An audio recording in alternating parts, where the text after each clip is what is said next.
एक बार फिर से आप लोग का स्वागत है मेरे YouTube channel tech studies with Piyush में। और today we are going to solve the questions of some questions for your board examination and we are study about the some multiple choice questions, some filling the blanks and some true and false questions also. ठीक है, okay. तो now let's we start. First question है the protocols are. ठीक है, protocols are होता क्या है, protocol क्या होता है। प्रोटोकॉल्स आर, तो प्रोटोकॉल के बारे में हम लोग जानते हैं। The protocols are set of rules. What do you mean by protocol? Protocols are set of rules that are designed for performing some particular task। एक टास्क के लिए क्या होता है, सेट ऑफ रूल्स होता है, दैट डिजाइन होता है, उसके लिए प्रोटोकॉल्स हम बोलते हैं। जैसे प्रोटोकॉल्स होता है, कई चीज़ का प्रोटोकॉल आप लोग जानते हैं। जैसे आपके यहाँ देखते होंगे जब प्रधानमंत्री या राष्ट्रपति आते हैं तो उनके लिए भी एक प्रोटोकॉल्स फॉलो किया जाता है। इस तरह से प्रोटोकॉल्स जो होता है वो सेट ऑफ रूल्स होता है। एक रूल बना दिया गया है कि इस रूल्स के तहत हमको परफॉर्म करना है। द प्रोटोकॉल्स आर, अब इसके ऑप्शंस हैं। Agreements on how communication components and devices are to communicate। First A, B option logical communication channels for transferring data। C option of physical communication channel used for transferring data and D that is none of the above होता है। तो we are already note that protocols are set of rules। Then set of rules, so the first option, that is A, agreements on how communication components and devices are to communicate होता है। Aggregate में क्या होता है, agreement में भी होता है। एग्रीमेंट मीन्स भी होता है कि एग्रीमेंट्स में सम रूल्स बन जाते हैं, दोनों पार्टियों के बीच में कुछ रूल्स को क्रिएट किया जाता है, कुछ रूल्स बनाए जाते हैं और उसी पे वो कम्युनिकेशन होता है।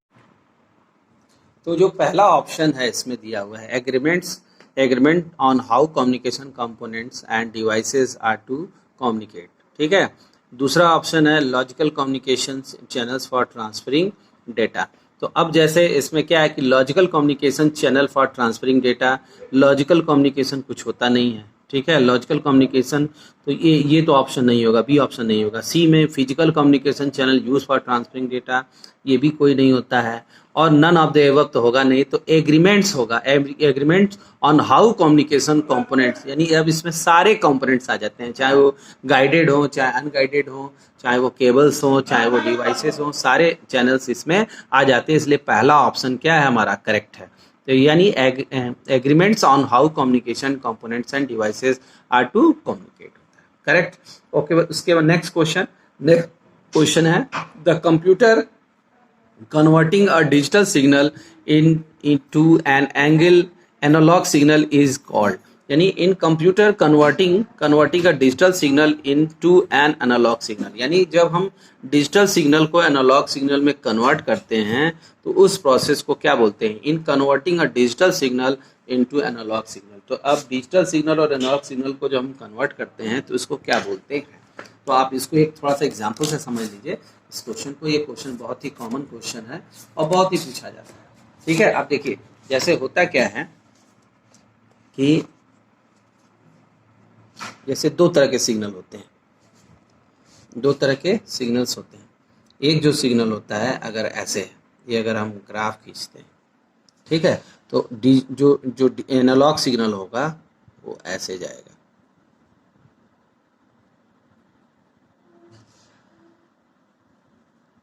धीरे धीरे सिग्नल क्या होता है, ये वीक होता चला जाता है। तो इस सिग्नल को बोलते हैं दैट इज एनालॉग।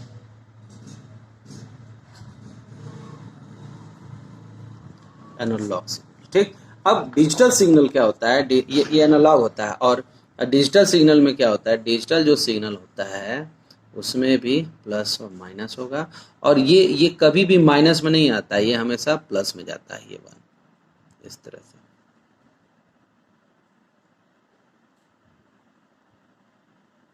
इस तरह से, यानी यहाँ पे जहाँ ये जीरो होगा, ये पोजीशन इसका जीरो होगा और ये जो पोजीशन होगा ये 1 होगा। ठीक है, ये 1 1 होगा, ये 0 0 होगा, ये 1 1, ये 0 0, फिर ये 1 1, ये हो जाएगा 0 0। इस तरह से इसको बोलते हैं डिजिटल सिग्नल।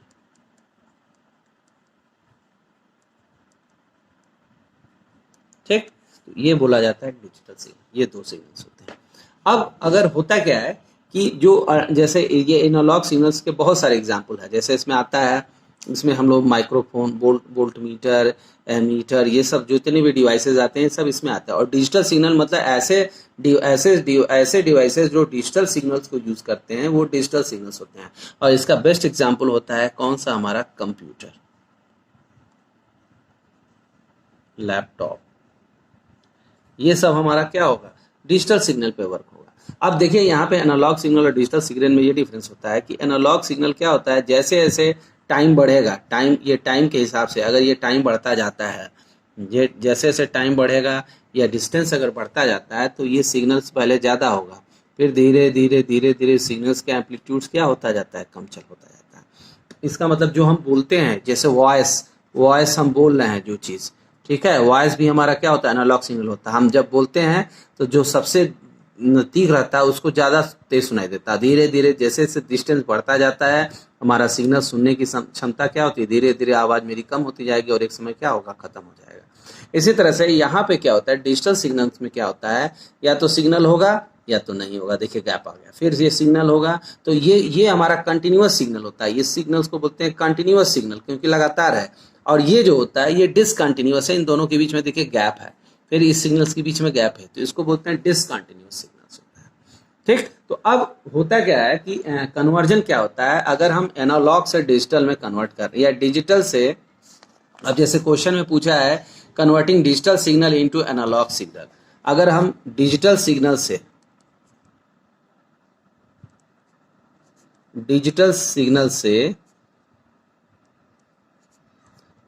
अगर एनालॉग सिग्नल में कन्वर्ट करते हैं,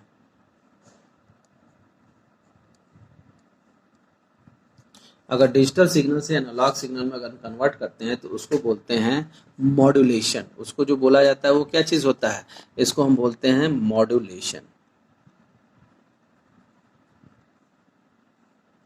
ठीक, और अगर वापस इसको, यानी अगर हम इसको उल्टा कर दें, अगर हम एनालॉग से मॉड्यूलेशन, और अगर हम एनालॉग सिग्नल से डिजिटल सिग्नल में कन्वर्ट करें तो इस प्रोसेस को बोलते हैं डीमॉड्यूलेशन। ठीक है, तो ये इस तरह से ये वर्किंग होता है इसका, ये एनालॉग और मॉड्यूलेशन और डीमॉड्यूलेशन होता है। ठीक है, तो आप समझ गए, यानी एनालॉग सिग्नल से अगर हम कन्वर्ट करें डिजिटल सिग्नल में तो इस प्रोसेस को बोलते हैं डीमॉड्यूलेशन, एनालॉग से डिजिटल, और डिजिटल से वापस एनालॉग में करेंगे तो इसको बोलते हैं मॉड्यूलेशन। अब इसको एक डायग्राम से देखते समझते हैं। जैसे देखिए इंटरनेट हमारा कैसे वर्क करता है। देखिए ये मान लीजिए हमारा कंप्यूटर है, ठीक है, ये हमारा कंप्यूटर है, और इस कंप्यूटर में एक मॉडेम लगा होता है। ये पहले के वाले ज़माने की बात कर रहे थे, पहले जो कंप्यूटर आता था मॉडेम। ठीक, अब ये मॉडेम क्या होता था, यहाँ पे ऐसे ये टेलीफोन लाइंस हैं और ये मॉडेम ऐसे इससे कनेक्टेड होता है। ठीक है, अब यानी यहाँ पे ये जो कंप्यूटर हमारा समझता था ये हमारा डिजिटल समझता है, ऐसे ये डिजिटल सिग्नल को वर्क करता है।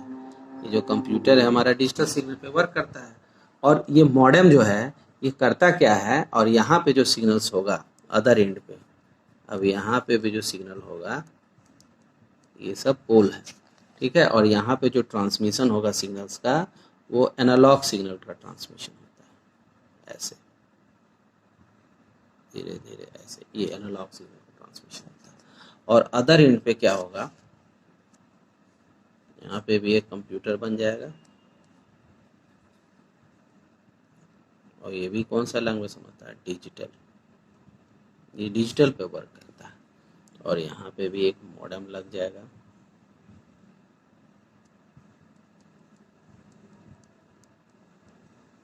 ऐसे, और ये फिर ऐसे से कनेक्टेड होता है ऐसे।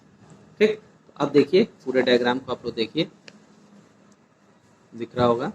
अब यहाँ से जब डिजिटल डेटा है, ये डिजिटल इन्फॉर्मेशन है, डिजिटल इन्फॉर्मेशन को जब एनालॉग फॉर्म में हम कन्वर्ट कर दे रहे हैं, अगर डिजिटल इन्फॉर्मेशन को अगर हम एनालॉग फॉर्म में कन्वर्ट कर देते हैं तो इसको बोलते हैं modulation.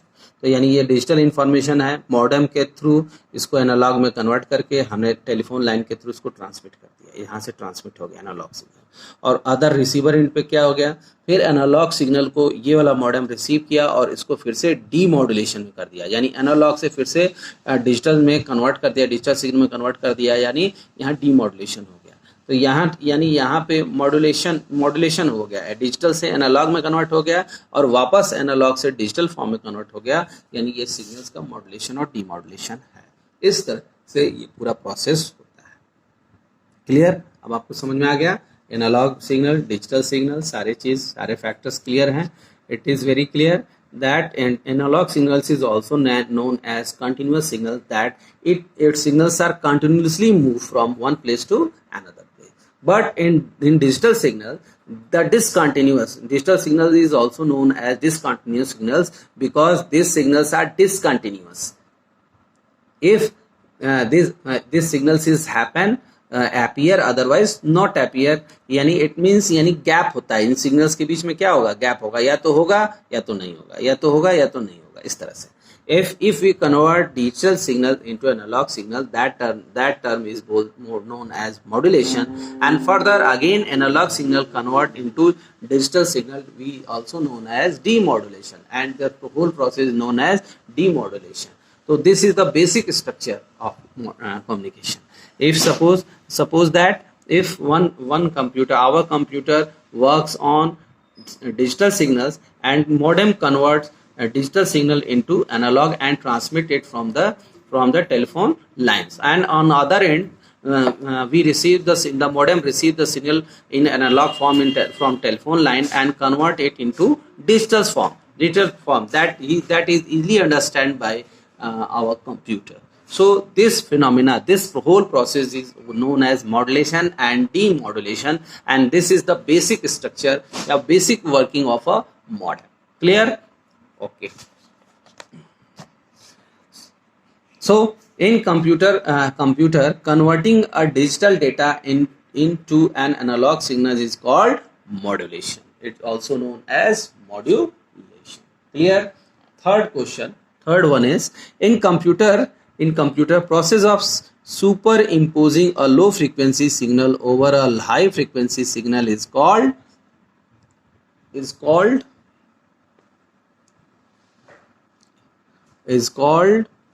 what? Modulation. A is modulation, B is demodulation, C is frequency modulation, and D is amplitude modulation. In computer process of superimposing a low frequency signal over a high frequency signal is called modulation, demodulation, frequency modulation. ठीक है? अब देखिए modulation क्या होता है। Modulation means digital signals को convert किया जाता है। The digital signal is convert into analog signal, that term is known as modulation. And demodulation is known as when we convert analog signal into digital signal, that term is known as demodulation. Frequency modulation techniques. In frequency modulation techniques, we are already study that frequency modulation techniques, the low frequency or message signal is superimposed on high frequency or carrier signals होता है। ठीक है, हम क्या करते हैं, low frequency यानी जो हमारा मैसेज सिग्नल होता है उसको कैरियर फ्रीक्वेंसी पे या फ्रीक्वेंसी पे हम मॉड्यूलेट कर देते, इम्पोज कर देते हैं, और वो फिर वो क्या करता है, ट्रांसमिट करता है। तो इस तरह इस प्रोसेस को बोलते हैं फ्रीक्वेंसी मॉड्यूलेशन टेक्निक्स। इसका हम लोग स्ट्रक्चर पहले भी देख चुके हैं फ्रीक्वेंसी मॉड्यूलेशन टेक्निक्स में।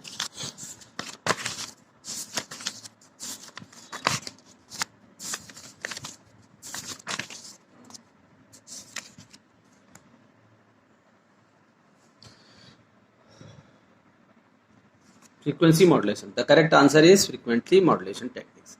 In computer process of superimposing the amplitudes of message signal over the amplitudes of carrier signal is known as, नाम से लग रहा है, amplitudes process superimposing the amplitudes of message अब देखिए यहाँ पे क्या था, फ्रीक्वेंसी सिग्नल था, और यहाँ पे क्या आ गया, एम्पलीट्यूड्स आ गया। ठीक है, यहाँ पे देखिए फ्रीक्वेंसी था और यहाँ पे एम्पलीट्यूड्स आ गया, amplitudes of the message signal over amplitudes of the carrier signal, so this is also known as amplitudes modulation. Correct, इसको हम बोलते हैं एम्पलीट्यूड्स मॉड्यूलेशन। फाइन, ठीक, find even priority bit for. ठीक है, अब इसके लिए हमको इवन प्रियोरिटी फाइंड करना है इस क्वेश्चन में। देखिए, तो अब ये जो क्वेश्चन आ रहा है, ये कहाँ से क्वेश्चन आ रहा है, ये क्वेश्चन आ रहा है कि हमको प्रियोरिटी बिट से निकालना है इस क्वेश्चन को। और प्रियोरिटी बिट में हम लोग जानते हैं कि प्रियोरिटी बिट में क्या होता है, इवन प्रियोरिटी और ऑड प्रियोरिटी, दो तरह की प्रियोरिटी होती है। हम लोगों ने पहले ही पढ़ लिया इस चीज को, we have already study it. There are two types of priority, even priority and odd priority.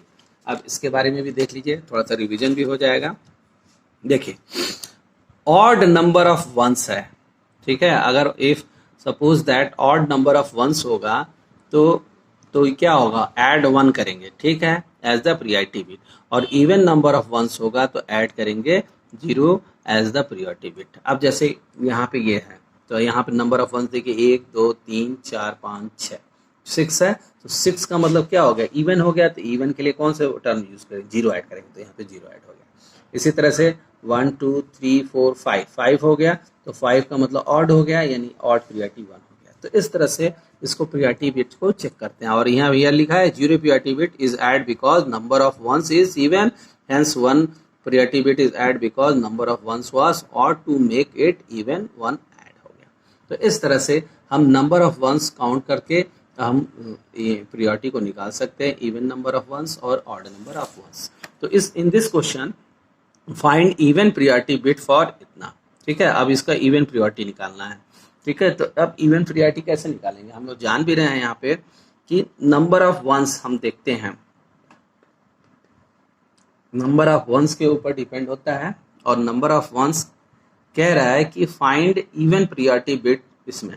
अब इस क्वेश्चन में या तो एक इवन प्रियोरिटी बिट है, कितने इवन प्रियोरिटी बिट्स हैं इस क्वेश्चन में, थोड़ा या तो ये इनकम्प्लीट है, ये कंप्लीट नहीं है, क्योंकि इसमें प्रियोरिटी बिट जब निकालना होगा तो अब जहाँ पे ये दिया हुआ है तो G1 1 1 2 3 का मतलब हो गया ऑड, और ऑड का मतलब हो गया इसकी प्रियोरिटी बिट क्या होगी, ऑड प्रियोरिटी बिट होगा। यहाँ पे ऑड प्रियोरिटी बिट, यानी प्रियोरिटी बिट ऑड जब होगा तो ऑड प्रियोरिटी बिट में इसका आंसर कितना आ जाएगा, 1 आ जाएगा। ठीक है, इसी तरह से यानी ये 1 आंसर आएगा, इसका ये आएगा। इसी तरह से अगर find odd priority bit for इतना, अगर इसमें निकालेंगे तो 1 2 3 4, तो 4 है तो इवन हो गया, तो इवन का मतलब 0 ऐड होगा, यानी यहाँ पे ये ए वाला हो जाएगा। ठीक है, तो यानी ये दोनों क्वेश्चन कुछ गड़बड़ हो गया है इसमें, ये क्वेश्चन गलत दोनों दिए हुए हैं। इसका या तो ये पूछेगा कि find odd priority bit for इतना, तो ऑड प्रियोरिटी बिट हम जब खोजेंगे तो ऑड प्रियोरिटी बिट में लास्ट में क्या आ रहा है, 1 आ रहा है, तो यानी ये 1 वाला आंसर हो जाएगा। इसी तरह से find odd even priority bit, अगर इसका पूछेगा इवन प्रियोरिटी बिट करेगा तो यहाँ पे 0 है, यानी इसका आंसर हो जाएगा 0, ये वाला हो जाएगा। ठीक है, तो यानी ये जो नाम है ये दोनों नाम ऊपर नीचे हो जाएगा, तब ये क्वेश्चन सही रहेगा। अब ट्रेडिशनली इंटरनेट चेकसम इज, अब ये ट्रेडिशनली जो होता है इंटरनेट चेकसम क्या होता है, तो अब आप सबसे पहले ये फाइंड करिए कि चेकसम होता कहाँ है, चेकसम हम लोग कहाँ निकालते हैं। तो याद करिए कि जब 2 डायमेंशनल वैरायटी चेकिंग था, 2 डायमेंशनल वैरायटी चेकिंग था, उसमें तीसरा जो था वो चेकसम होता था, और चेकसम जो हम लोग निकालते थे वो हमारा कितने बिट का होता था, चेकसम जो होता था वो हमारा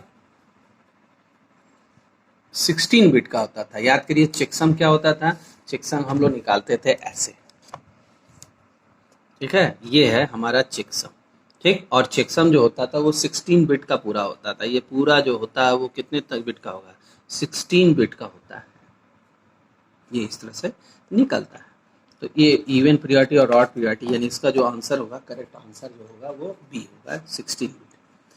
ठीक, इसी तरह से if the value of checksum is 0 then the message is, अगर चेकसम की वैल्यू अगर 0 आती है, सारी वैल्यूज अगर क्या आ रही है, 0 आ रही है, तो मैसेज क्या होगा, एक्सेप्टेड होगा। अगर सारी वैल्यू 0 नहीं आएगी तो मैसेज एक्सेप्टेड नहीं होगा। याद करिए जब हम लोग पढ़ रहे थे, इसको लगा रहे थे चेकसम को, तो हम लोग कैरी फॉरवर्ड करते जा रहे थे, और ये इवेंट सिग्नल, वो जो सिग्नल हमको ट्रांसमिट सिग्नल था और रिसीव सिग्नल था, इसका data unit, data second, third, इस तरह का, और रिसीवर एंड पे हम निकालते जा रहे थे। उसके बाद जब हम निकाल रहे थे तो यहाँ से जो ये वाली वैल्यू थी वो यहाँ ट्रांसफ़र हो गई। फिर इसका हम इसमें कॉम्बिनेशंस ये क्या कर रहे थे, और फिर इसका हम वो निकाल दे रहे थे, जो भी वैल्यू आ रही थी इन दोनों को जोड़ करके हम यहाँ पे वैल्यू निकाल ले रहे थे और उसका फिर अपोजिट निकाल दे रहे थे। और अगर सारा वैल्यू कॉम्प्लीमेंट निकाल दे रहा था, अगर सारा वैल्यू 0 आ रहा था तो क्या हो जा रहा था, एक्सेप्टेड हो जा रहा था। तो वही वो कह रहा है, पूछ रहा है कि if the value of checksum is 0 then message is accepted हो जाता है। क्लियर, जो मैसेज इज क्या हो जाएगा, एक्सेप्टेड हो जाएगा। इसी तरह से अगर इसी तरह से एक्सेप्टेड हो जाएगा।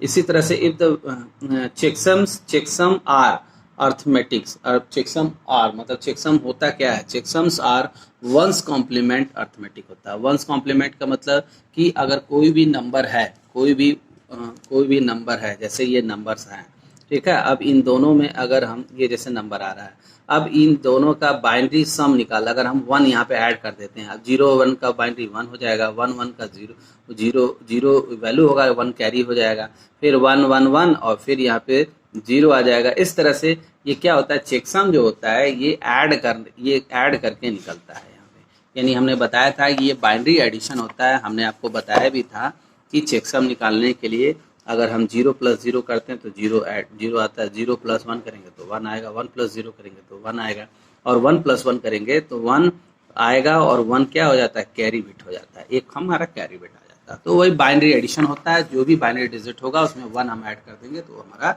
चेकसम निकल जाता है, हमारा कॉम्प्लीमेंट निकल जाता है। तो checksum uses ones complement arithmetic होता है। टूज कॉम्प्लीमेंट नहीं निकालेंगे, टूज कॉम्प्लीमेंट नहीं निकालते हैं, आइदर 1 और 2 नहीं होगा, ये क्या होगा, वंस कॉम्प्लीमेंट अर्थमेटिक होता है। इसी तरह से the checksum of 0 0 and 0 0 is, ठीक है। अब इसका चेकसम क्या होगा, अब चेकसम जब निकालते थे तो हम यहाँ पे याद करिए, जब आप चेकसम निकालते थे तो जो भी वैल्यू आता था 1 1 जो आता था, 1 1 को हम किस में कन्वर्ट कर देते थे, 0 में, 0 0 में कन्वर्ट कर देते थे। तो यानी जो चेकसम होगा, यानी 1 का 0 होगा, 0 का क्या होगा, 1 होगा। तो जब इसका और इसका जो चेकसम आएगा वो क्या आएगा, 10वां आएगा, मतलब ये 10th का जो है ये आएगा, क्योंकि हमेशा चेकसम जो होता है अपोजिट हो जाता है। इसका जो नंबर जो भी होगा, अगर 0 0 0 0 0 आ रहा है तो उसका अपोजिट ये वाला वैल्यू हो जाएगा, ठीक है।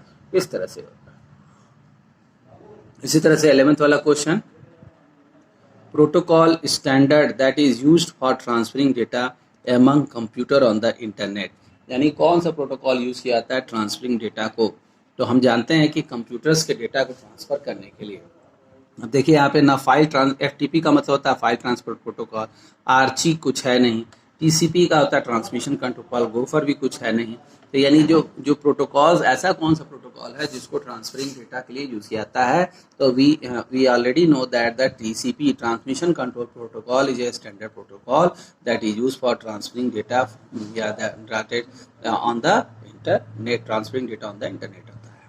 नेक्स्ट इसी तरह से 12 क्वेश्चन है, 12 का फायरवॉल इज, ठीक है। अब 12 का फायरवॉल है तो the established network performance reference point होता है, ठीक है। सॉफ्टवेयर और hardware use to secure guard a private network from a public network होगा। Virus that infect macros, firewall virus नहीं होता है, क्लियर है। अ प्री डिफाइंड इंक्रिप्शन की use for encrypt and decrypt the data transmission, firewall encryption के लिए भी नहीं यूज किया जाता है। तो ये establish network performance reference point होता है, ये भी नहीं होता है। यानी इसका जो करेक्ट आंसर है that is B, it means software और हार्डवेयर। फायरवॉल एक तरह का गेट, एक सिक्योरिटी गार्ड होता है, और जिस तरह से किसी ऑर्गेनाइजेशन में हमको एंटर करने के लिए उसके गेट से एंटर करना पड़ता है, उसी तरह से गेट की तरह वर्क करता है। और ये एक तरह का सॉफ्टवेयर होगा या हार्डवेयर होगा, और जो सिक्योर होगा गार्ड की तरह से वर्क करेगा, private networks from the public networks को, दोनों को अलग अलग करता है, ठीक है। इसी तरह से which multiple access technique use for IEEE standard for wireless LAN, तो ये चूंकि अब हम लोग के कोर्स से ये IEEE वाला स्टैंडर्ड हट चुका था, लेकिन अब इसमें दिया हुआ है तो कोई बात नहीं। इसका जो करेक्ट आंसर है that is B, that is CSMA, यानी carrier sense multiple access, carrier sense multiple access होता है, इस तरह से होता है। Collision avoidance, C A for collision avoidance, ये यूज किया जाता है अभी, क्योंकि ये सिलेबस में हम लोग के हट चुका है, इसलिए हम लोग इसको नहीं पढ़ रहे हैं, और इसके आगे फिर अब हम और देखते हैं। Next question is which data communication method is use to transmit the data over a serial communication links. ठीक है, यानी कौन सा कैसा यूज किया जाएगा जो ट्रांसमिटिंग करने के लिए यूज किया जाता है, जो सीरियल कम्युनिकेशंस को यूज करता है। ठीक है, अब विच डेटा कम्युनिकेशन, ये भी क्वेश्चन हम लोग के सिलेबस में था, लेकिन अब हम लोग के सिलेबस में से ये हट चुका है, इस बार का सिलेबस में नहीं है। इसमें होता क्या है कि कम्युनिकेशन मेथड्स होते हैं, जैसे इसमें एक चैप्टर, इसी में एक टॉपिक है कोलेजन का। तो कोलेजन का मतलब क्या होता है कि जैसे एक ही समय में अगर कई सारे नेटवर्क्स जो है अपने डेटा को ट्रांसमिट कर रहे हैं या रिसीव कर रहे हैं, तो उसमें हमारा कंप्यूटर जो है किस नेटवर्क जो है किसको यूज़ करेगा, किस कंप्यूटर के या किस नेटवर्क फ्रिक्वेंसी को यूज़ करेगा, तो वहाँ पे एक कोलेजन आ जाता है। तो उसमें वही चीज़ है। तो सिंप्लेक्स का मतलब क्या है कि एक समय में सिर्फ एक तरफ ट्रांसमिशन होगा। हाफ डुप्लेक्स होता है, सिर्फ एक समय में एक ही जगह होगा, और इस तरह से कई सारे होते हैं। तो इसका जो करेक्ट आंसर होता है 14 का, वो दैट इज ए, सिंपल वाला होता है, सिंप्लेक्स जो होता है। अब इसी तरह से 15 वाला question, which of the following is not a possible weight of data exchange. 15 का ये कौन सा पॉसिबल नहीं, मल्टीप्लेक्स। मल्टीप्लेक्स मतलब कि एक साथ मल्टीपल डेटा जब ट्रांसमिट होता है तो मल्टीप्लेक्स होता है। ये पॉसिबल वे नहीं होता है डेटा एक्सचेंज करना, कि एक साथ कई जगह डेटा एक्सचेंज करता है। इसी तरह से नेक्स्ट है routing table, tables of a router keep track of. अब हम जानते हैं कि रूटर क्या करता है, रूटर जो है रूट डिसाइड करता है कि कौन सा डेटा हमारा किस तरफ से ट्रांसमिट होगा, ये करता है। तो रूट टेबल एक बनता है कि कब कौन सा डेटा कहाँ ट्रांसफर होना है, तो उसको हम बोलते हैं रूट टेबल। और रूट वो हमेशा रिकॉर्ड रखता है कि कौन सा ट्रांसमिट हुआ, कौन सा नहीं हुआ। तो routing table of a router keep track to MAC address assignment, port assignment to a network device, distributed IP address to a network device, routes to use the forwarding data to the destination। यानी हमेशा वो root decide रहता है, clear रहता है कि कौन सा डेटा हमारा कहाँ ट्रांसमिट होना है। इसका करेक्ट आंसर जो है हमारा डी वाला है। ठीक, अब 17 question, what is the address size of IPv4। ठीक है, अब हम लोग IPv4 और IPv6 के बारे में बहुत अच्छे से पढ़े हैं।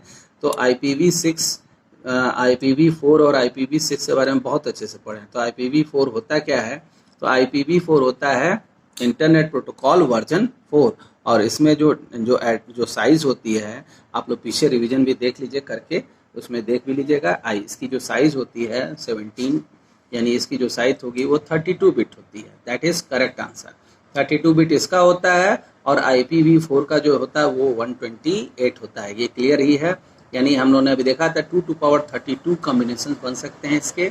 और यहाँ पे जो कॉम्बिनेशन बनेगा IPv6 का, यानी वर्जन 6 का जो होगा, इस समय जो हमारा लेटेस्ट चल रहा है वो IPv6 यानी इंटरनेट प्रोटोकॉल वर्जन 6 चल रहा है, जो 2 to power 128 बिट का होता है, यानी 128 बिट कॉम्बिनेशन होता है जो इसकी साइज होती है। ठीक है, इसी तरह से 19 क्वेश्चन है, the wired network which protocols is use for handling collisions होता है। कौन सा ऐसा वायर्ड नेटवर्क है जो कोलेजन्स के लिए यूज किया जाता है। ये भी हमारा वो जो कोलेजन वाला चैप्टर टॉपिक है उससे है। तो इसके लिए जो यूज किया जाता है that is CSMA code, CSMA CD use किया जाता है। कोड कोलेजन डिटेक्शन वाला मेथड है, उसको यूज किया जाता है।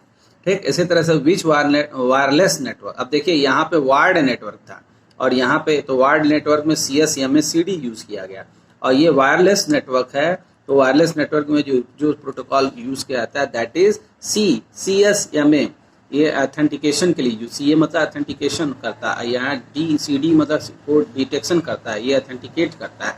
तो इस तरह से इन सबको मेथड्स को हम लोग यूज करते हैं।